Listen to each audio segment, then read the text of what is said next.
Hello Universe, it's Gypsy. Thank you so much for visiting my channel. This is my Palette of the Week video. In this series of videos, I get rich in touch on the palettes in my collection to work along with my pan as old as time. Last week's palette was the Classic Queen Pro Color 9-color eyeshadow with the blonde on front. This is what she looks like. I used her for the full week.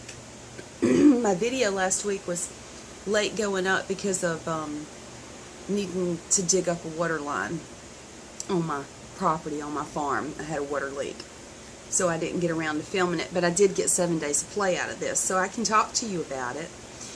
This peachy color was my favorite color in the palette. I loved wearing it over the eyelid. It had staying power. It was blendable. It was a beautiful color. I also enjoyed these two grays, and I tried to wear them together with that one in the crease and that one on the lid, but it was too much. It was, they're frosts, and it was just, woo, too bright. It was something I played with at home. The purple, I tried to smoke out the corner. It seemed patchy, and I had to get a different brush to get a better application on it.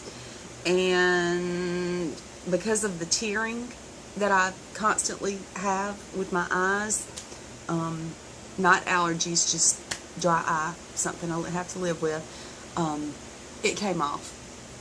The red, same thing, it came off.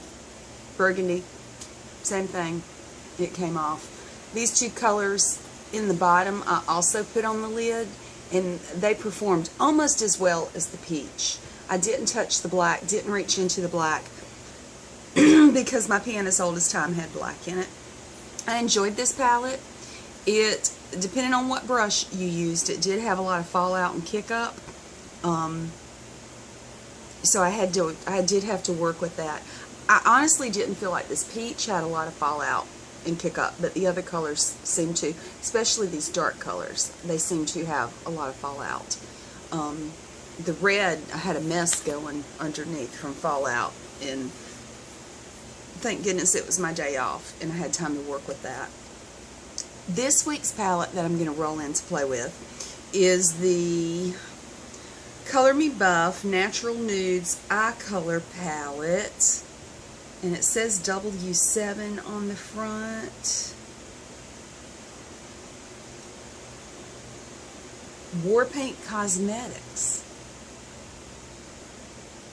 It's probably something I got either at TJ Maxx or Ross's.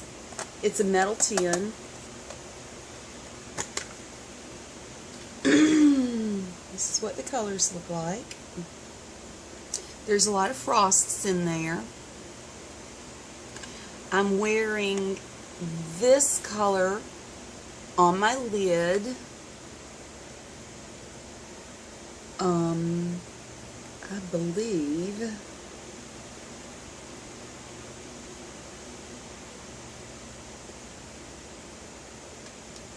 I believe the name of the color, there's some color names on back, is Dust. That's what they called it. The color names that they put on back are earthy type names, like Buff, Camel, Sand, Dust, Chocolate, Topaz, Earth, Storm, Silk, Wave, Thunder, and Onyx. Those are the names of the colors, and Onyx would land here on the end. So this is what I'm going to be working with this week. With the one application of that fourth color, what did I say it was, guys? Dust. The color payoff was beautiful, and it blended real well with the color I'm wearing in the corner to smoke out the eye from my Frankenpan colors of black and olive in the Avon palette that I'm trying to pan out this year in the Pan as Old as Time project. It blended really well. Whether or not the tearing is going to allow me to keep my smoked out corner. Only time will tell.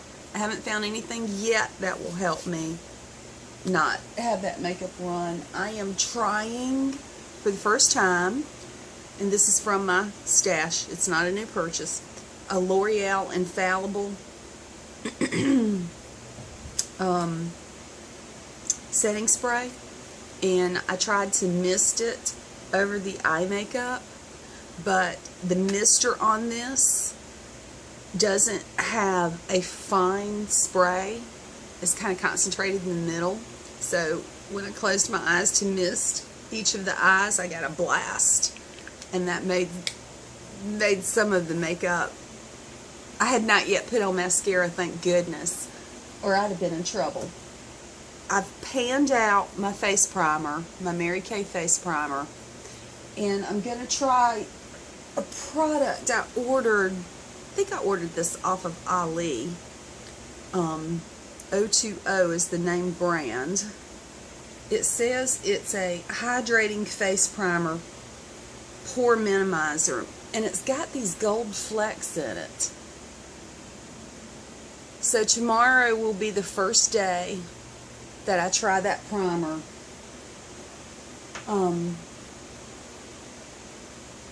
And see, guys, I honestly don't know if it's going to help with the main thing that I'm working on, that I'm really trying to work on this year, is getting staying powder in these corners. And you can see, if I get close, I think, how it comes off. How my eyes tear right here, and it comes off. And this tearing will get so bad that it'll get up on the lid and take the makeup off. That's what I'm trying to work on, is find products that'll help me get through a work day and still have eyeliner. I mean, this really truly is real moist in the corner from tearing, and it just comes right off. So I'm trying different products. I've got an eye primer, a Mary Kay eye primer that I'm panning, and it's not helping me hold on to the makeup at all. I don't know if this face primer will. I've almost panned out the Mary Kay, and I will put that eye primer. I'm not going to do it immediately because it's got those gold flakes in it, and I don't want gold flakes around my eyes.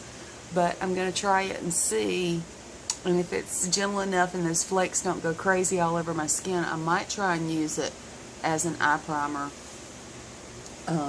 so that the makeup will stay on in spite of tearing. But this is still a continued experiment. I did go through my eyeliner stash and try to find what products that called themselves waterproof, to see if I could just line the eyes and keep it on. They didn't stay on. They were pencils or gels or liquids, different types of products.